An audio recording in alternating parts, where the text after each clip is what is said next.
చావు ఎప్పుడు వస్తుందో ఏ రూపంలో వస్తుందో ఎవరని చెప్పలేం. పుట్టిన వాళ్ళు పోతూనే ఉన్నారు, పోయిన వాళ్ళు వాళ్ళ ప్లేస్ ఫిల్ చేయడానికి మళ్ళీ పుడుతూనే ఉన్నారు. ఈ చావు పుట్టుకల గురించి భగవద్గీతలో కూడా ఒక శ్లోకం ఉంది. చాప్టర్ 2 27వ శ్లోకాన్ని ఒకసారి గమనిస్తే ఆ విషయం అర్థమవుతుంది. జ్యాతస్య హి ధ్రువం మృత్యుర్ ధ్రువం జన్మ మృతస్య చ తస్మాద పరిహార్యేతే నత్వం శోచితం అర్హసి. దీని అర్థం ఏంటి అంటే, పుట్టిన ప్రతి ప్రాణికి మరణం తప్పదు, మరణించిన ప్రతి ప్రాణికి మళ్ళీ పుట్టక తప్పదు. ఇదొక సైకిల్లా తిరుగుతూనే ఉంటుంది. సనాతన ధర్మం ప్రకారం కర్మ సిద్ధాంతం అనేది ఈ చావు పుట్టుకల విషయంలో కీ రోల్ ప్లే చేస్తుంది. ఇవన్నీ పక్కన పెడితే చనిపోయాక ఎక్కడికి వెళ్తామనేది ఇప్పటికీ ఒక బిగ్ క్వశ్చన్. ప్రపంచంలోని ప్రతి మతంలో ఆల్మోస్ట్ స్వర్గం నరకం అనే కాన్సెప్ట్ ఉంటుంది. అలానే ప్రతి మనిషిలో ఆత్మ అనేది కూడా ఉంటుందని విశ్వాసం ఉంది. చనిపోయిన తర్వాత ఆ ఆత్మ వెళ్తే స్వర్గానికి వెళ్ళాలి, లేకపోతే నరకానికి వెళ్ళాలి. ఇదొక నమ్మకం మాత్రమే. అసలు చనిపోయాక లైఫ్ ఎలా ఉంటుందో ఎవరికీ తెలియదు.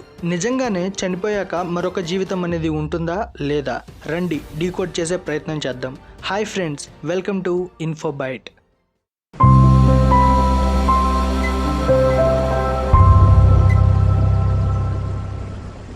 కొన్ని స్టడీస్ ప్రకారం ప్రతి 10 మందిలో ఒకరు వాళ్ళ లైఫ్ టైం మొత్తంలో నియర్ టు డెత్ అనే ఎక్స్పీరియన్స్ని ఫీల్ అవుతారు అని తెలిసింది. అది నిద్రలో జరగవచ్చు, లేదా మెలకుగా ఉన్నప్పుడు జరగవచ్చు. న్యూస్లో ఎప్పుడైనా మీరు చూసే ఉండొచ్చు, త్రుటిలో తప్పిన ప్రమాదం అని. అంటే దాదాపు వాళ్ళు చావుని దగ్గర నుండి చూశారు. ఆ టైంలో వాళ్ళ ఫీలింగ్స్ ఎలా ఉన్నాయో అని ఒక స్టడీ కండక్ట్ చేస్తే షాకింగ్ రిజల్ట్స్ తెలిసాయి. వాళ్ళ జీవితం మొత్తం ఒక సినిమాలా కళ్ళ ముందు కనిపించింది అని కొంతమంది చెప్పారు. మరికొంతమంది ఆ క్షణం చాలా ప్రశాంతంగా ఉందన్నారు. చిన్న చిన్న ప్రమాదాలకే మన బ్రెయిన్ రియాక్ట్ అయ్యి మన బాడీలోని ప్రతి సెల్ని అలర్ట్ చేస్తుంది. అలాంటిది చావు దగ్గరగా ఉన్నప్పుడు అది పనిచేయడం ఆగిపోతుందా అంటే స్టడీస్ ప్రకారం నో అనే తెలుస్తుంది. కానీ ఆ టైంలో మన బ్రెయిన్ ఇస్తున్న సిగ్నల్స్ని బాడీలోని ఏ సెల్ కూడా అర్థం చేసుకోలేదు. ఇలాంటి నియర్ టు డెత్ ఎక్స్పీరియన్స్ మీకు కానీ మీకు తెలిసిన వాళ్ళకి కానీ ఎప్పుడైనా జరిగిందా? జరిగితే కింద కామెంట్లో మెన్షన్ చేయండి. ఎప్పుడైనా చనిపోయి కూడా బ్రతికిన వాళ్ళ గురించి విన్నారా? వాళ్ళ బాడీలోని ప్రతి ఆర్గాన్ దాదాపు పనిచేయడం ఆపేస్తుంది.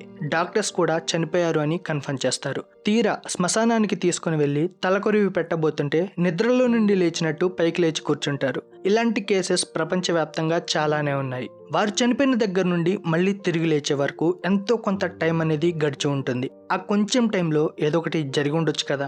అమెరికాకి చెందిన జెస్సీ సాయర్ అనే అమ్మాయి హెల్త్ ప్రాబ్లంతో హాస్పిటల్లో జాయిన్ అయింది. 2 రోజుల తర్వాత తన కడుపులో భరించలేని నొప్పి వస్తుంటే డాక్టర్స్ తనని ఐసీయూకి షిఫ్ట్ చేశారు. తనకి ఆఖరి వరకు గుర్తు ఉన్నది ఐసీయూలో ఎదురుగా ఉన్న గోడ మాత్రమే. తన కళ్ళని మూస్తూ తెరుస్తూ ఉంది. సడన్ గా ఒక్కసారిగా తన కళ్ళలో లైట్ పడినట్టు అనిపించింది. కళ్ళు మూసి మళ్ళీ తెరిస్తే ప్రపంచం మొత్తం మారిపోయింది. ఎదురుగా చూస్తున్న గోడ కూడా వైట్ కలర్ లో ఉంది. తల పక్కకి తిప్పి చూస్తే ఇప్పటి వరకు తన పక్కన ఉన్న డాక్టర్స్ కూడా కనపడలేదు. అసలు ఇది ఐసీయూ లానే లేదు. ఎటు చూసినా తెల్లగా కనపడుతూ ఉంది. తను పడుకున్న బెడ్ కూడా వేరేలా ఉంది. ఇంతకు ముందు వరకు ఉన్న నొప్పి ఇప్పుడు లేదు. పైకి లేచి వింతగా చుట్టూ చూసింది. అంతలో కొంచెం దూరంలో ఎవరో తన కోసం ఎదురు చూస్తున్నట్టు అనిపించింది. అతనెవరో సరిగ్గా అర్థం కావట్లేదు. తన చేత్తో కళ్ళు నలుపుకొని చూస్తే అతను మరెవరో కాదు, 2 సంవత్సరాల క్రితం చనిపోయిన ఆమె బెస్ట్ ఫ్రెండ్ యాంథోనీ. తన వైపు ప్రేమగా చూస్తూ తననే పిలుస్తున్నట్టు అనిపించింది. వెంటనే అతని దగ్గరికి వెళ్ళాలి అనుకుంది. కానీ అడుగులు మాత్రం ముందుకు పడట్లేదు. అతను మాత్రం చాలా ప్రేమగా తనని రమ్మని పిలుస్తున్నాడు. ఇలాంటి ఫీలింగ్ తనకెప్పుడూ కలగలేదు. అంతలో యాంథోనీ వెనుక నుండి ఒక పెద్ద వెలుగు తన వైపు వస్తూ ఉంది. దాంతో భయం వేసి ఒక్కసారిగా కళ్ళు తెరిచింది. తను అలా కళ్ళు తెరవటంతో డాక్టర్స్ అందరూ ఆశ్చర్యంగా చూశారు. ఇప్పటి వరకు తను చనిపోయింది అని కన్ఫర్మ్ చేశారు కూడా. కానీ ఆమె తిరిగి బ్రతికింది. జెస్సీ తనకి జరిగిన ఈ ఎక్స్పీరియన్స్ ని అమెరికన్ రైటర్ అయిన బెట్టీతో పంచుకుంది. జెస్సీ లాంటి ఎంతో మంది అనుభవాలని ఎంబ్రేస్డ్ బై ది లైట్ అనే బుక్ ద్వారా పబ్లిష్ చేసింది బెట్టీ. నేను స్టార్టింగ్ లో ఒక భగవద్గీత శ్లోకం చెప్పాను, చనిపోయిన వాళ్ళు మళ్ళీ పుడతారు అని. ఇలాంటి నమ్మకం హిందూయిజంలోనే కాకుండా బుద్ధిజం, జైనిజంలో కూడా ఉంది. ఈ నమ్మకాన్ని నిజం అని ప్రూవ్ చేసేలా చాలా ఇన్సిడెంట్స్ ఉన్నాయి. అందులో ఒకటి చెప్తాను. ఓక్లహోమాకి చెందిన 4 సంవత్సరాల ర్యాన్ హేమన్స్ అనే అబ్బాయి ప్రతి రాత్రి విచిత్రమైన కళలతో ఇబ్బంది పడేవాడు. ఒకరోజు తన తల్లి సిండీతో, నేను ఇక్కడ వాడిని కాదు, హాలీవుడ్ కి తీసుకుని వెళ్ళు, అక్కడ నాకు వేరొక ఫ్యామిలీ ఉందని చెప్పాడు. అక్కడే తనకి పెద్ద ఇల్లు, దాంట్లో స్విమ్మింగ్ పూల్ కూడా ఉందన్నాడు. కనుక్కున్నాడు. ఆ ఇంట్లోనే తన 3 పిల్లలు ఉన్నారు అని, వాళ్ళ పేర్లు సరిగ్గా గుర్తు రావట్లేదు అని చెప్పాడు. సిండీకి అది విని ఆశ్చర్యం అనిపించింది. దగ్గరలోని లైబ్రరీకి వెళ్లి హాలీవుడ్ కి సంబంధించిన బుక్స్ తీసుకుని వచ్చి ర్యాన్ ముందు పెట్టింది. ర్యాన్ ఆ మొత్తం బుక్స్ చూస్తూ ఆఖరికి తనెవరో కనుక్కున్నాడు. అతనెవరో కాదు, మార్టీ మార్టిన్. మార్టీ మార్టిన్ ఒక హాలీవుడ్ ఏజెంట్. ర్యాన్ చెప్పినవి ఆల్మోస్ట్ నిజమే అని తెలిసాయి. ర్యాన్ గురించి తెలిసిన మార్టీ మార్టిన్ కూతురు ర్యాన్ ని కలిసింది. అతని పాస్ట్ లైఫ్ గురించి మరిన్ని విషయాలు అడిగి తెలుసుకుంది. ఇలా చెప్పుకుంటూ పోతే ఎన్నో సంఘటనలు ఉన్నాయి.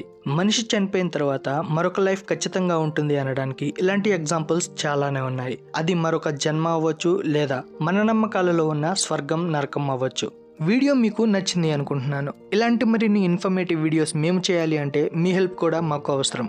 వెంటనే కింద ఉన్న సబ్స్క్రైబ్ బటన్ క్లిక్ చేసి ఛానల్ని ఇప్పుడే సబ్స్క్రైబ్ చేసుకోండి. ఈ వీడియోలో ఉన్న ఇన్ఫర్మేషన్ మీకు వర్త్ అనిపిస్తే వీడియోని మీ ఫ్రెండ్స్ అండ్ ఫ్యామిలీతో షేర్ చేయండి.